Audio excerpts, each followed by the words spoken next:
వంటి కథాభాగంలో 3 నిర్ణయములు కనపడతాయి మీకు. ఒకటి, దశరథ మహారాజు గారు రాజ్యాన్ని భరతుడికి ఇవ్వడానికి అంగీకరించినటువంటి నిర్ణయం.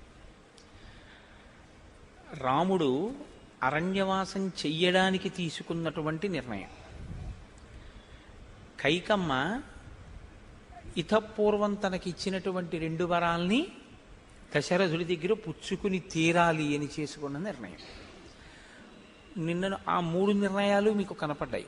ఇందులో కైకమ్మ తాను 2 వరాల్ని అడ్డు పెట్టుకుని రాజ్యం సంపాదించాలనేటటువంటి కోరికలో వరాల్ని వాడుకుంది తప్ప కేవలం భరతుడికి రాజ్యం తీసుకోవడం అనేటటువంటి కాంక్ష కూడా దోషభూయిష్టమే. ఎందుచేత అంటే పెద్దవాడికి రాజ్యం రావడం అనేటటువంటిది సంప్రదాయం, న్యాయం కూడా. కానీ ఎప్పుడో తనకి వరం ఇచ్చాడు అనేటటువంటి మిషని అడ్డు పెట్టుకుని ఇప్పుడు రాజ్యాన్ని తీసుకునే ప్రయత్నం ఆవిడ చేసింది. కాబట్టి ఆవిడ చేసుకున్నటువంటి నిర్ణయంలో సత్యాన్ని ఆధారంగా చేసుకుని ధర్మాన్ని వదిలిపెట్టింది. దశరథుడు రాజ్యం ఇవ్వాలి అని నిర్ణయం చేసుకున్నాడు. ఆయన తను ఇచ్చినటువంటి వరాలు ఏవైతే ఉన్నాయో ఆ వరాలకి ఇప్పుడు కట్టుబడిపోయాడు. కైకమ్మ ఇచ్చినటువంటి వరాలకి కట్టుబట్టాడు కాబట్టి ఇప్పుడు రాముడికి రాజ్యం ఇచ్చి తీరాలనేటటువంటి ధర్మం నుంచి తాను స్థాపించలేని స్థితిలోకి వెళ్ళాడు. రాముడు ఇటువంటి వైక్లభ్యాలేమీ లేవు ఆయనకి. ఆయన నిన్నను స్పష్టంగా చెప్పాడు. ఆయన నిన్నను మాట్లాడినప్పుడు దశరథుడితో మాట్లాడాడు, కైకతో మాట్లాడాడు, కౌసల్యతో మాట్లాడాడు, లక్ష్మణుడితో మాట్లాడాడు, నలుగురితో మాట్లాడాడు. నిన్న ప్రధానంగా నలుగురితో మాట్లాడినప్పుడు కూడా రాముడి వ్యక్తిగత అభిప్రాయం ఏమీ లేదు. రాజ్యం ఇవ్వను అన్నది చాలా సంక్లిష్టమైనటువంటి పరిస్థితిని ఉత్పన్నం చేసినటువంటి నిర్ణయం. అయినా దాని మీద రాముడి నిర్ణయంలో నేను వ్యక్తిగతంగా ఇలా అనుకుంటున్నాను, ఇలా చేద్దాం అని రాముడు ఎక్కడా అనలేదు. మీరు దాన్ని గమనించండి. దశరథుడితో మాట్లాడినా, కైకమ్మతో మాట్లాడినా ఒక్కటే మాట, నాహమర్థపరోదేవీ లోకమా వస్తుబుత్సహే విద్ధిమాం ఋషిభి తుల్యం కేవలం ధర్మమాస్థితం. నాకు ధర్మం కావాలి. కౌసల్యతో మాట్లాడితే భర్తుక్కిల పరిత్యాగో నృశం సహ కేవలం స్త్రియా సభవత్యన కర్తవ్యం మనసాపి విగర్హితం. భార్య భర్తని విడిచిపెట్టి వెళ్ళడం అన్నది ధర్మం కాదు. నువ్వు భర్తృసేవయే చెయ్యాలి. ఆడదానికి వేరే తరించడానికి మార్గం ఏమైనా ఉందా అంటే భగవంతుని యొక్క సేవ చేయడం, వ్రతములు చేయడం, నోములు చేయడం చెయ్యవద్దు అని శాస్త్రం నిషేధించలేదు. కానీ మీరు చాలా జాగ్రత్తగా పట్టుకోగలిగితే దేని కొరకు ఇవన్నీ చెయ్యాలి అంటే భర్త యొక్క అభ్యున్నతి కొరకు చెయ్యాలి తప్ప తనకి అంటూ వేరే ప్రయోజనం ఏమైనా ఉంటుందా? ఏముండదు. భర్తని పక్కన పెట్టి తనకంటూ ఒక అభ్యున్నతిని ఆడది కోరదు సనాతన ధర్మంలో. ఆయనకి లేని అభ్యున్నతి నాకొకటి కావాలి, ఆయనకు అక్కర్లేదు, అందుకు నేను చేసుకుంటున్నానన్న మాట అసలు లేదు. రాముడు నిన్నను అదే చెప్పాడు. అసలు వేరే నమస్కారం చేయడం, వేరే పూజ చేయడం ఏం లేదు. భర్తని అనువర్తించడమే స్త్రీ యొక్క ధర్మం, అంతే. భర్త యోగ్యత, ఇప్పుడు అక్కడ ఒక ప్రశ్న వస్తుంది. భర్త భక్తుడు కాడు, భర్త యోగ్యుడు కాడు, భర్త చేసిన నిర్ణయం ధర్మబద్ధం కాదు, భర్త చేసింది న్యాయం కాదు, అప్పుడు అనువర్తించడమే. నీ ధర్మం నీకు అయిపోయింది. నీ ధర్మం ఇతరుల అధర్మాన్ని బట్టి మారక్కర్లేదు. నీ ధర్మం నువ్వు చేసేయడమే. కాబట్టి నీ భర్త ధార్మికమైన నిర్ణయం చేశాడా, నీ భర్త చేసింది న్యాయమా అన్యాయమా నీకు అనవసరం. నువ్వు నీ భర్తని అనుగమించాలంతే. అలా అనుగమించడానికి నువ్వు ఏ కారణాలు వెతుక్కుని నువ్వు దాని యందు వైక్లభ్యాన్ని పొందినా అప్పుడు నువ్వు ఆ ధర్మంలోకి వెడతావు. కాబట్టి నీ ధర్మాన్ని నువ్వు కాపాడుకోవాలి అంటే నువ్వు దశరథుణ్ణి అనుగమించాలి. నా ధర్మం పుత్రధర్మం, నేను తండ్రిని అనుగమించాలి. తండ్రి చెప్పిన మాట నేను చెయ్యాలి. అదొక్కటి వదిలిపెట్టేసి ఇంక నేను ఏం చేసినా కూడా ఎలా ఉంటుంది అంటే పునాది లేని భవనంలా ఉంటుంది. అసలు ప్రారంభమే అధర్మం. నేను రాజ్యాన్ని పుచ్చుకోగలను నిగ్రహించి దశరథుణ్ణి, కానీ అధర్మంతో పుచ్చుకున్న రాజ్యాన్ని నేను ఏ ధర్మంతో పరిపాలన చెయ్యను? ఎవరికి ఏ ధర్మం చెప్పను? అందుకని రాజ్యమా, స్వర్గమా, అభ్యున్నత, అధికారమా, లేకపోతే భోగమా, ధర్మమా అంటే ధర్మబద్ధమైన స్వర్గము, ధర్మబద్ధమైన అధికారము, ధర్మబద్ధమైన భోగము, ధర్మబద్ధమైన రాజ్యము, ధర్మముతో ముడిపడని ఏవీ నాకొద్దు. అందుకని నా ధర్మం పుత్రధర్మం, కాబట్టి నేను అడవికే వెడతాను, కాబట్టి నువ్వు ఆశీర్వచనించి. ఇప్పుడు రాముడు ఎటువైపు నుంచి ఆలోచించినా తనది అన్న ఆలోచన రాముడికేం ఉండదు. రాముడు ఎప్పుడు ఎలా ఆలోచిస్తాడంటే దీనికి శాస్త్రం ఏం చెప్పింది, దీనికి వేదం ఏం చెప్పింది, అంతే. వేదం ఇలా చెప్పింది, అలా చేస్తాడు. ఇది ఎలా ఉంటుందంటే శరీరం అనారోగ్యంతో ఉంది, డాక్టర్ గారి దగ్గరికి వెళ్ళారు.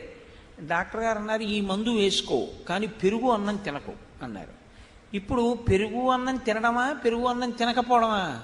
ఇక మీ విచక్షణ ఏం లేదు. పెరుగు అన్నం తినరు. ఎందుకు తినరు?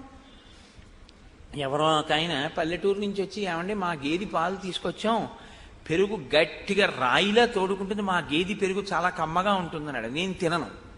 ఎందుకు తినవు? డాక్టర్ గారు తినద్దన్నారు.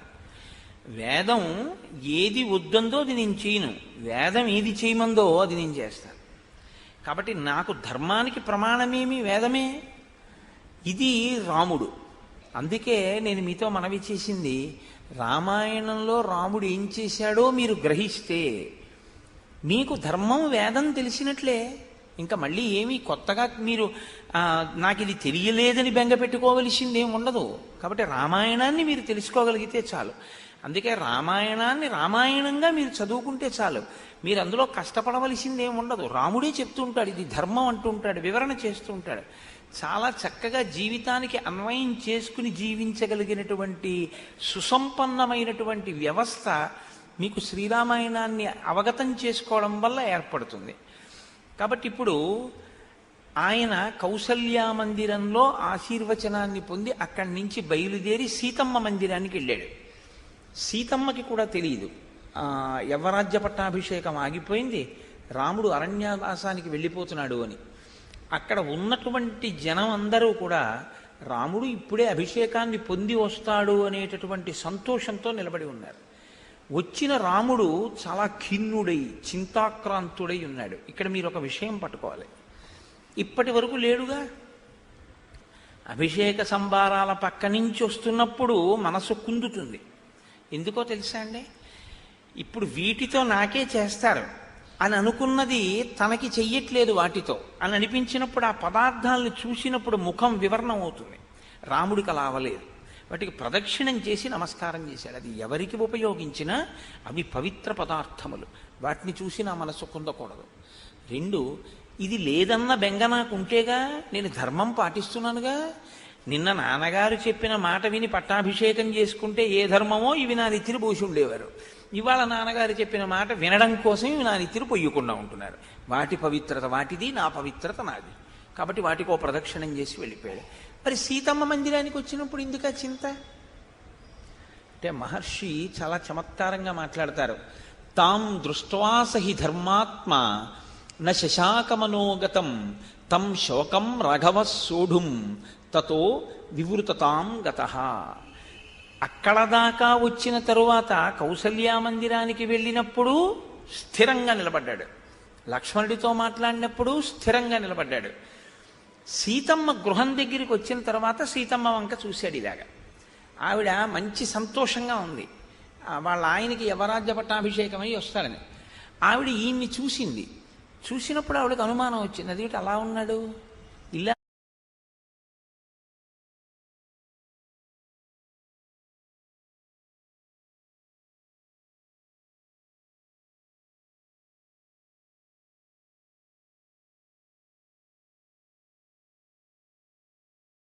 ఉండకూడదుగా యవరాజ్య పట్టాభిషేకం జరిగితే అన్నది చూపుల్లో కనపడింది. రాముడు దుఃఖాన్ని ఆపుకోలేకపోయాడు. శ్రీరామాయణం మీకు భగవంతుడుగా నడవడు రాముడు, రాముడు నరుడిగా నడుస్తాడు. ఇది మీరు గమనించవలసి ఉంటుంది. కానీ నరుడిగా నడిచి ధర్మాన్ని పట్టుకుని నశించిపోడు. ధర్మాన్ని పట్టుకున్నవాడు నశించిపోయాడు అనుకోండి, ధర్మాన్ని పట్టుకున్నవాడు చచ్చిపోయాడు అనుకోండి, అప్పుడు ఇంకా మీకు ఆదర్శం ఏముందండి అందులోంచి ఇంకా తీసుకోవడానికి? ధర్మాన్ని పట్టుకున్నవాడు నిలబడాలి, నిలబడితేనే మీకు ఆదర్శం అవుతుంది అది. అందుకే శ్రీరామాయణం కానీ సనాతన ధర్మంలో కానీ ఎవడు సత్యధర్మాల్ని పట్టుకున్నాడో వాడు పడిపోవడం ఉండదు మన కావ్యాల్లో, మన పురాణాల్లో. కాబట్టి చూడండి, ఇప్పుడు ఆయన చింతాక్రాంతుడయ్యాడు. ఎంత చింతాక్రాంతుడయ్యాడంటే ఆయన దుఃఖం ప్రకటనంగా పైకి తెలిసిపోయింది. అంటే వేరొక మాటలో చెప్పాలంటే ఆయన దుఃఖం లోపల నుంచి మాంసనేత్రము చేత దర్శించబడేటటువంటి రీతిలో పైకి పెళ్ళుబుకింది. ఇప్పుడు మీరు ఒక విషయాన్ని గమనించాలి. మరి రాముడు ఎందుకు అలా ఇక్కడికి వచ్చేటప్పటికి దుఃఖం ఆపుకోలేకపోయాడు? ఈ దుఃఖానికి రెండు కారణాలు ఉండాలి. ఒకటి యవ్వరాజ్యం పోయిందన్న బాధన్నా ఉండాలి, లేకపోతే సీతమ్మకి దూరం అవుతున్నానన్న బాధన్నా ఉండాలి. ఈ రెండిటిలో ఏది సత్యం? రాజ్యం పోయింది అని బాధపడితే అక్కడ ఏడవాలి, సీతమ్మకి దూరం అవుతున్నానని బాధపడితే ఇక్కడ ఏడవాలి. అక్కడ ఏడవకుండా ఇక్కడ ఏడిచాడంటే సీతమ్మకి దూరం అవడానికి ఏడుస్తున్నాడు. సీతమ్మకి దూరం అయితే ఏడవచ్చా? ఏడవచ్చు. తన ధర్మపత్నికి దూరంగా ఉండలేక బాధపడితే అది ధర్మమే, అది తప్పేం కాదు. మీరందుకే ధర్మాన్ని చాలా జాగ్రత్తగా అర్థం చేసుకోవాలి. సన్యాసిలా గృహస్థి ఎప్పుడూ బ్రతకకూడదు. ఏదో అక్కర్లేని విషయాలన్నీ తీసుకొచ్చి గృహస్థాశ్రమంలో కలగాపలకం చేసేసి ఏదో సన్యాసిలా నేను జీవిస్తానండి అని మీరు గృహస్థాశ్రమంలో ఉండకూడదు. గృహస్థాశ్రమంలో ఉన్నట్టు సన్యాసి ఉండకూడదు, సన్యాసి ఉన్నట్టు బ్రహ్మచారి ఉండకూడదు, బ్రహ్మచారి ఉన్నట్టు గృహస్థు ఉండకూడదు. ఎవరి ధర్మం వాళ్ళది, ఎవరి ధర్మం వాడు పట్టుకోవాలి. అంతేకాని ఎక్కడికో వెళ్ళి ఏదో విని లేకపోతే ఏదో చూసి వచ్చి ఏముందండి ఇదంతా అని చెప్పేసి చాలా నిర్వేదంతో, ఒక కృతక వైరాగ్యంతో ఇంట్లో వాళ్ళ అభ్యున్నతిని కోరకుండా ఇంట్లో వాళ్ళకి సుఖశాంతులు నశించిపోయేటట్టుగా గృహస్థు బతకకూడదు. తప్పది, అలా ఎప్పుడూ ఉండకూడదు. ధార్మికమైన సుఖమును గృహస్థు అనుభవించవచ్చు.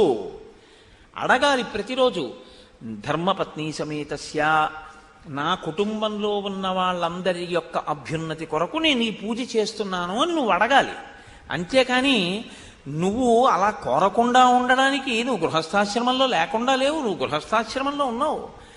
ఏ ఆశ్రమంలో నువ్వు ఉన్నావో దానికి తగిన ధర్మాన్ని నువ్వు పాటించాలి. అంతేకాని నువ్వు గృహస్థాశ్రమంలో ఉండి సన్యాసిలా బతకడం, ఎక్కడో ఏదో వినడం, విని అలా నేను ఉంటానంటూ ఉండడం తప్పది. అలా ఉండకూడదు.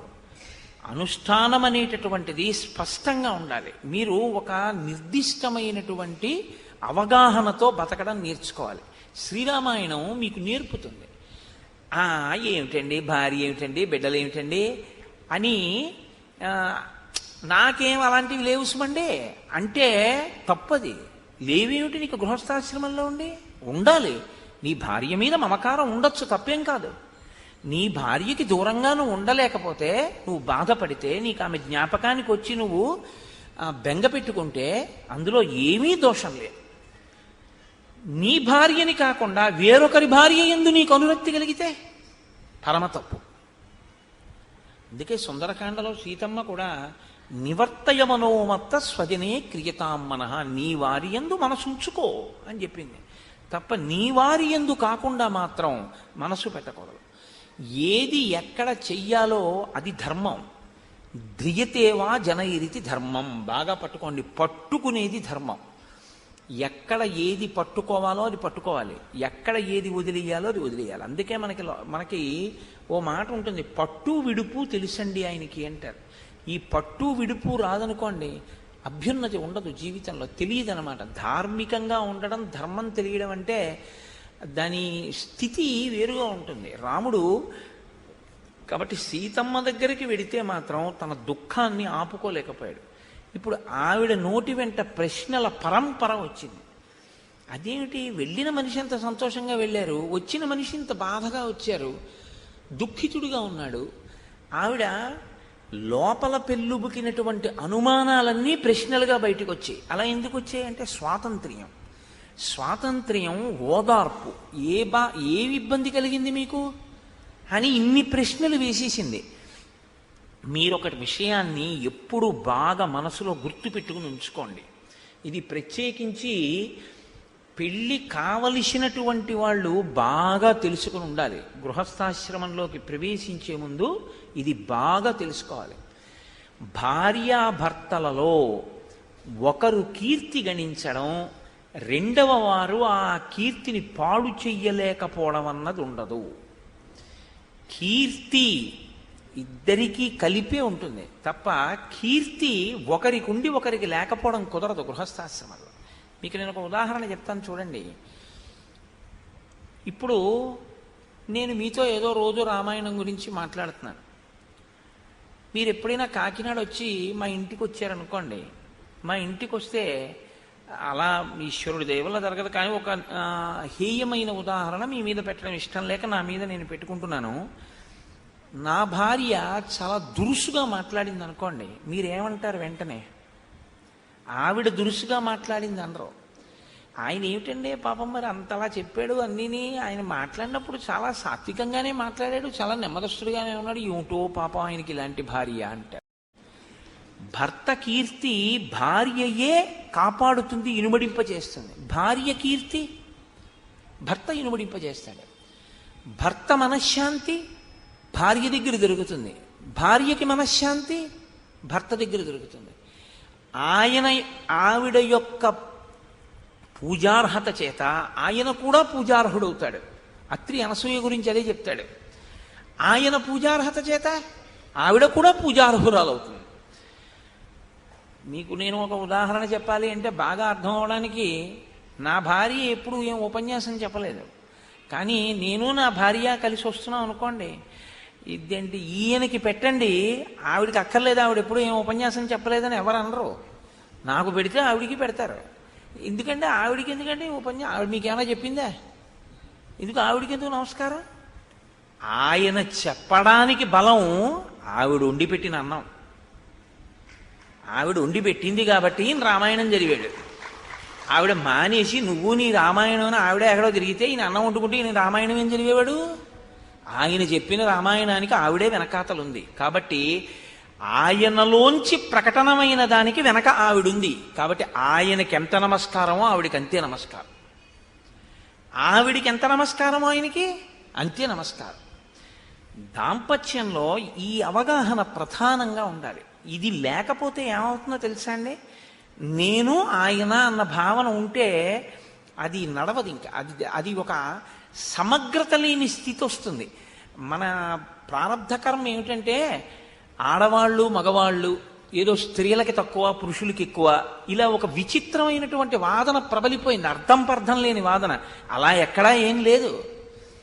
రామాయణం సరిగ్గా చదివితే సీతమ్మ దగ్గర శోకాన్ని రాముడు ఆపుకోలేకపోయాడు అని తెలిస్తే సీతమ్మ రాముడి హృదయంలో ఎంత గొప్ప స్థానంలో ఉందో అర్థమైతే ఆడదాని శక్తి ఏమిటో నీకు అర్థమవుతుంది. నువ్వు చదివింది లేదు, నువ్వు అర్థం చేసుకున్నది లేదు, నువ్వు అక్కర్లేని ప్రసంగాలు చేసి ఉన్నవాళ్ళని పాడు చేస్తే అక్కడ వస్తోంది ఇబ్బంది అంతా. కాబట్టి ఇప్పుడు ఇది దాంపత్యంలో ఉండేటటువంటి ఒక గొప్ప స్థితి సనాతన ధర్మంలో. అందుకని వాళ్ళు ఇద్దరు కారు, వాళ్ళిద్దరూ కలిసి ఒక్కటే, ఒక్కటిగా అయినటువంటి వారు రెండుగా మీకు కనపడుతూ ఉంటారు. కాబట్టి ఇప్పుడు ఆవిడంది ఏమి, కర్కాటక రాశిలో బృహస్పతి ప్రకాశిస్తున్నటువంటి పుష్యమీ నక్షత్రంలో మీకు యవరాజ్య పట్టాభిషేకం జరగాలి. యవరాజ్య పట్టాభిషేకం జరిగిందని గుర్తులు కొన్ని ఉంటాయి. మీ తల మీద పెరుగు తేనె కలిపి ఉంచబడాలి. మీ ముందు 4 గుర్రములను పూంచినటువంటి రథం ఒకటి రావాలి. మీరు ఒక భద్రగజం మీద రావాలి. మీకు ఒక తెల్లటి గొడుగు పట్టాలి. మీ పక్కన వందిమాగదులు స్తోత్రం చేస్తూ ఉండాలి. మీ వెంట ప్రముఖులు అనుసరించి రావాలి కదా. మీతో చాలామంది నడుస్తూ మీరు చాలా ఉల్లాసంగా సంతోషంగా ఉండాలి కదా. బ్రాహ్మణోత్తములు మీ వెనకాతల వస్తూ ఎంతో ఆనందంగా ఉండాలి కదా. బంగారు తొడుగులు అలంకరించబడి వేగము కలిగినటువంటి గుర్రముల యొక్క రథం మీద నువ్వు వచ్చి ఉండాలి కదా. మరి ఇటువంటి వాడివి ఇవేవీ లేకుండా ఒక్కడవే చింతాక్రాంతుడవై రామచంద్ర ఏమి ఇలా వచ్చారు మీరు, ఏం జరిగింది అంటే పట్టాభిషేకం జరగలేదు అని ఆవిడ నిర్ధారించుకుంది. పట్టాభిషేకం జరగలేదని చింతతో ఉన్నాడా, దేనికి చింతతో ఉన్నాడు? ఆవిడకి రాముడు బాగా తెలుసు. పట్టాభిషేకం జరగలేదని చింతపడేవాడు నా భర్త అని ఆవిడ ఎందనుకోండి, రామాయణంలో తేడా ఉంది సీతారాముల మధ్యలో. ఆయన ఆవిడకి అవగతము కాలేదు. అందుకు కాదు నువ్వు బాధపడుతున్నది, ఇది కాకుండా ఇంకా ఏదో ఉండాలి. అది ఏమిటి రామా? ఇది భార్య అంటే. మీరు ప్రశ్న వెయ్యడంలో ఆమె యొక్క స్థితిని, ఆమె యొక్క పత్నిత్వాన్ని, ఆ తల్లి యొక్క స్థితిని, సీతారాముల దాంపత్యాన్ని మీరు పట్టుకోవాలి.